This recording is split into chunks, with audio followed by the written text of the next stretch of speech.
class, we are discussing about the element, that the element is composed of only one kind of atom. If we are discussing about the element iron, then iron is an element, and we have seen that when we undergo microscopic examination of element, then we see that it is composed of only and only iron atom.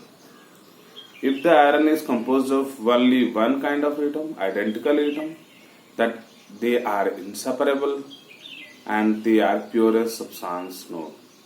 So what we conclude that first point is that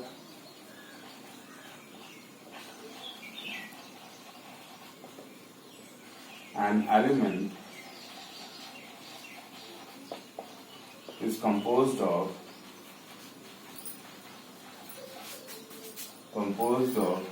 only one kind of atom. If we are discussing about the copper, then the copper consists of only and only copper atom. If it consists of same kind of atom, identical atom, then it is purest substance known. The next thing is that it is the purest substance known. If they are composed of only one kind of atom, then these atoms having the identical property. When this atom having identical property, then these atoms cannot be separated by any physical or chemical processes. Next point is that the element are composed of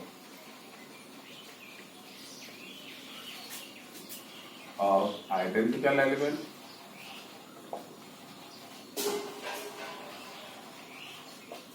therefore they cannot be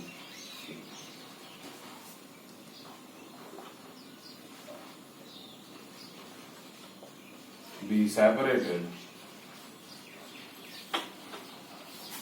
by any chemical or physical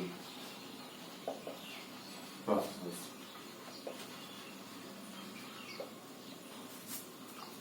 The next is that the element, there are 115 elements known, in which 92 elements were naturally occurring, whereas 23 elements are synthesized. It means the next point is that there are 115 elements known, out of which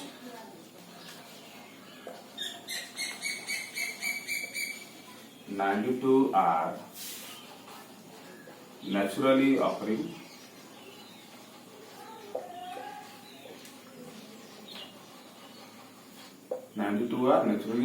and 23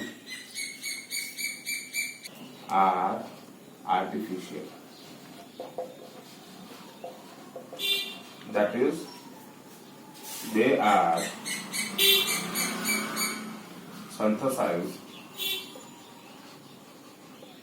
in laboratory.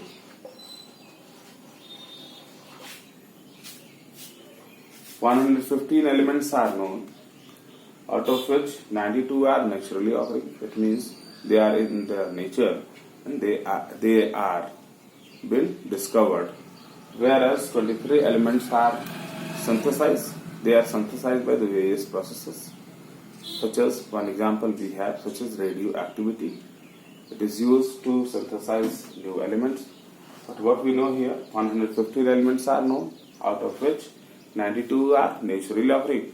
23 are synthesized. We know the element can exist in all the three states, either solid, either liquid, either gas. Oxygen is an element. It composed of only one kind of atom. It means two oxygen atom combined to form one oxygen molecule. It is composed of only one kind of atom, and the oxygen occur in gas state. Nitrogen occur in gas state. Helium, neon, argon, krypton, xenon, radon occur in gas state. To the next, we know the sodium metal. It is an element. It occurs in solid state. Mercury is a metal. It occurs in liquid state. The next, we have diamond and graphite. These are non-metal. They occur in solid state. It means a metal bromine. It occurs in gas state. It means what we know. It means that an element can exist in all the three states, that is solid, liquid, and gases. Fourth point is that. Fifth point is that an element can exist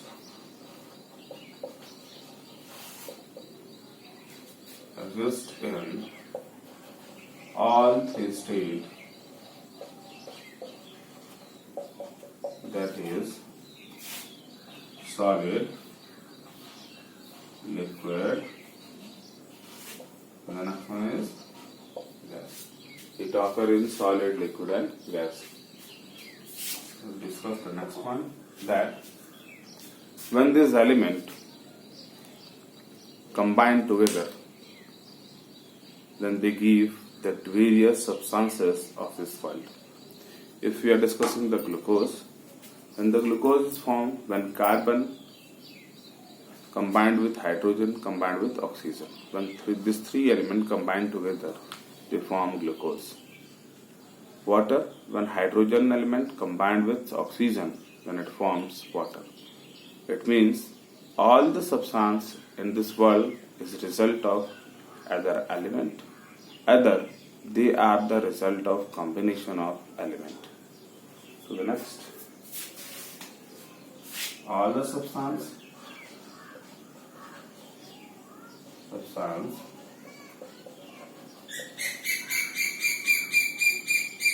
in this world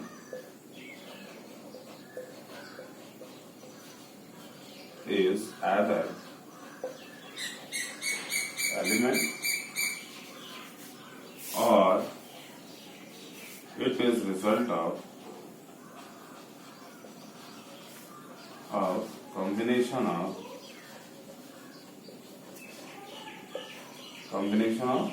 elements. For example, water, if we are discussing water, then water is result when hydrogen combined with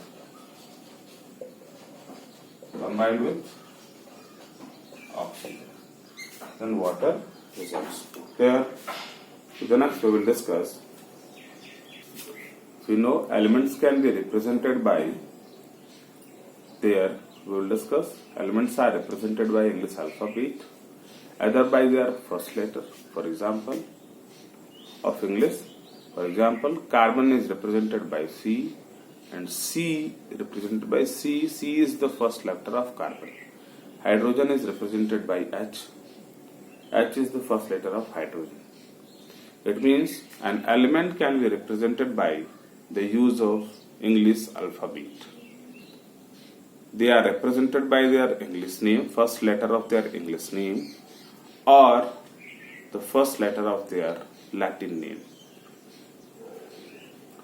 To the next, if we have two elements whose name start with the same letter, then in that case we add up the next letter. For example, if we are going to represent hydrogen by H, then the next element we have, that is helium, it also start with H, but in that case we add up the next letter and it is represented by capital H and small e.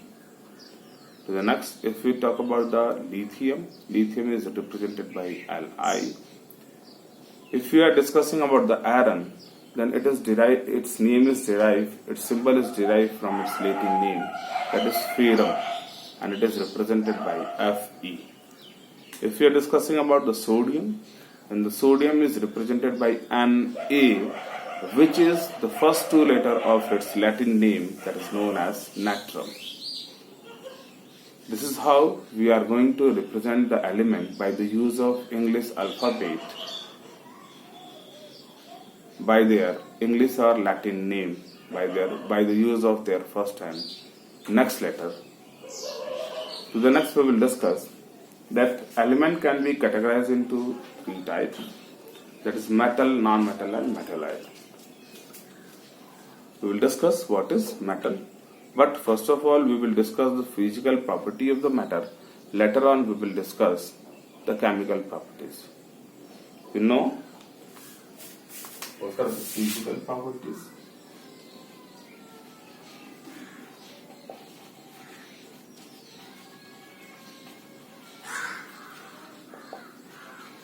Physical properties of metal.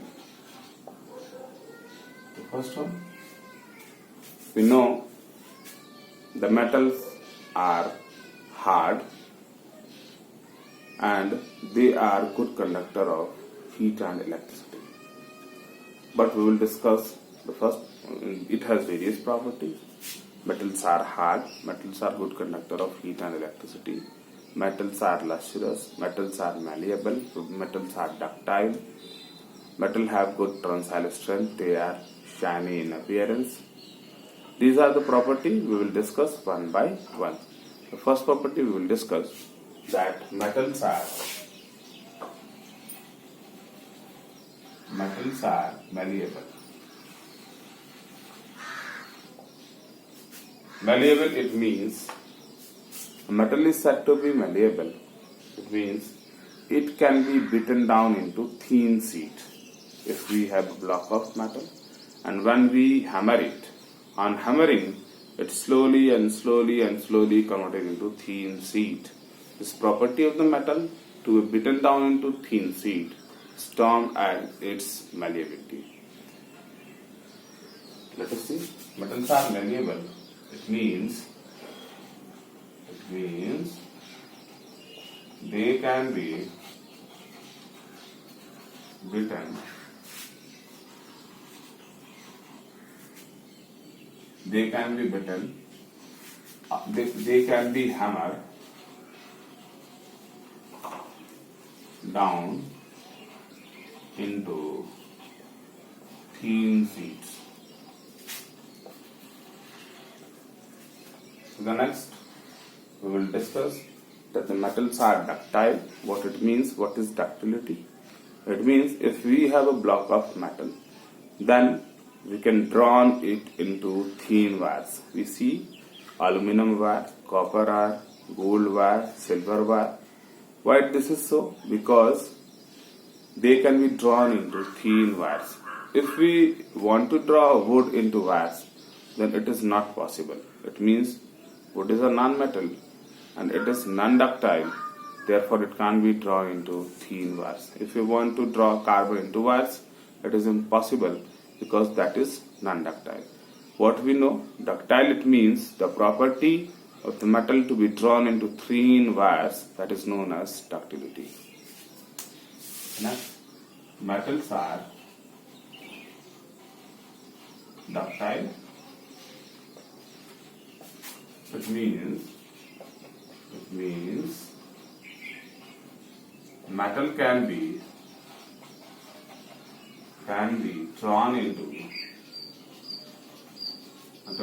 drawn into thin wires. Clear? So the next we will discuss metals are good conductor of heat and electricity. Why the metals are good conductor of electricity? We know a substance to be conductor, it has to possess three properties. What are these properties?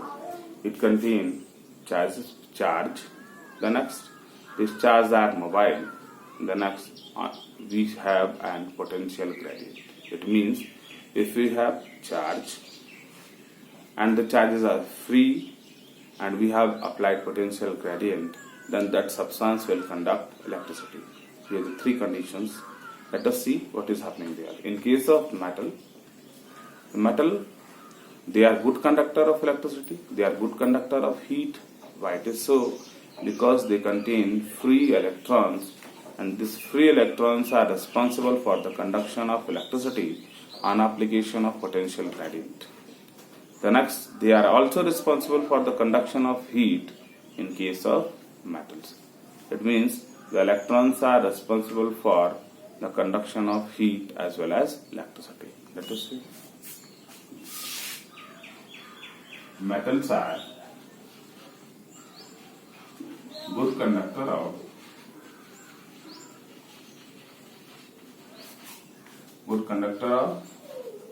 heat and electricity.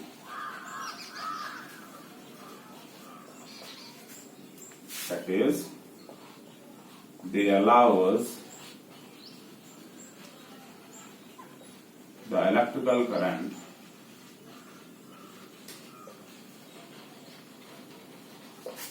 to pass through them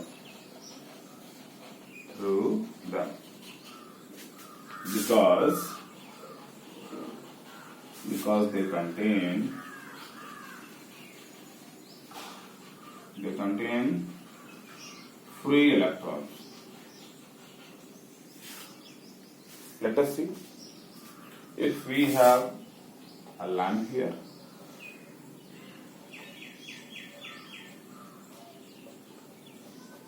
when we bring a metallic rod here and heat it, then after some time what we will see if we are going to heat the first end, the next end gets heat up after some time. Why it is so? Because this is metallic, and this metal will allows the heat to pass through them. It means it will conduct the electricity. That's why the metals are good conductor of heat and electricity, because they contain free electrons. So next we will discuss.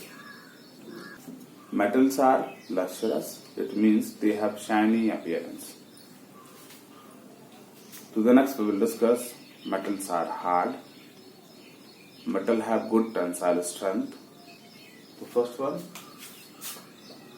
Fourth, metals are lustrous.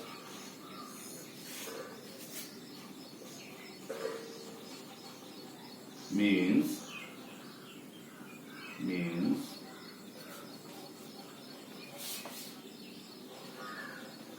they have shining appearance.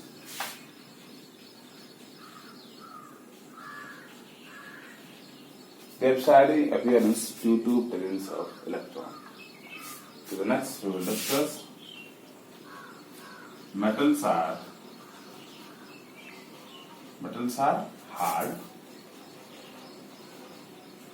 It means we cannot cut them easily because of strong intermetallic bonding, or because they contain metallic bonding. That's why they are hard. So next, metals have high melting and boiling point. The reason is C. Metal is hard because it contains strong metallic bonding. Metals have high melting point because it contains strong metallic bonding. The strong metallic bonding is in such a way that the metals ion are dipped in the sea of electron. As there are electrons, as there are metal ions, metal ions are positive, the electrons are negative. They have strong forces. When they have strong forces, then they are difficult to cut, and so therefore they have high melting point. So next, metals have high tensile strength. High tensile strength, what it means? It means it can withstand more and more weight without breaking and deforming. What is tensile strength? Let us know. If we have a metallic bar, and if we have a metallic bar, if we are going to attach weight to it, 1 kilogram, 2 kilogram, 3 kilogram, 4 kilogram, 5 kilogram. After attaching more than 5 kilogram weight, it is going to break. It means the tensile strength of that metal bar is 5 kg. It means on attaching a weight of 5 kg to it, it is not going to deform or it is not going to break. It means what we know, that is known as tensile strength. In case of metallic wire, they have high tensile strength. It means they cannot be broken or deformed. Deforming, it will not lengthen too. It means the metal cannot be deformed or broken down easily. It means they have high tensile strength. Tensile strength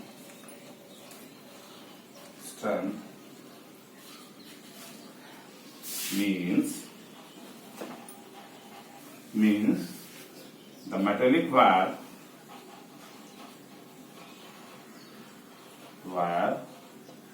can withstand with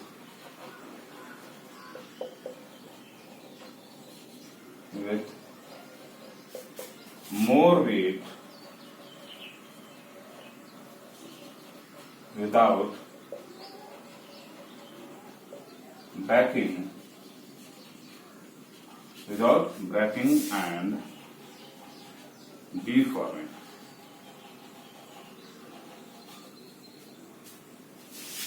We will discuss with the next point. Metals are soronous. Soronous, it means you have observed the bell in your school. Then when it is striked, then it produces ringing sound. There is difference between the sound and ringing sound. If you strike a wood, then it will produce blunt sound. When we strike a metallic surfaces, some vibratory sounds are produced. That is known as ringing sound.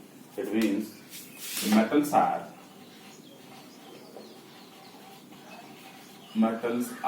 soronous. It means they produces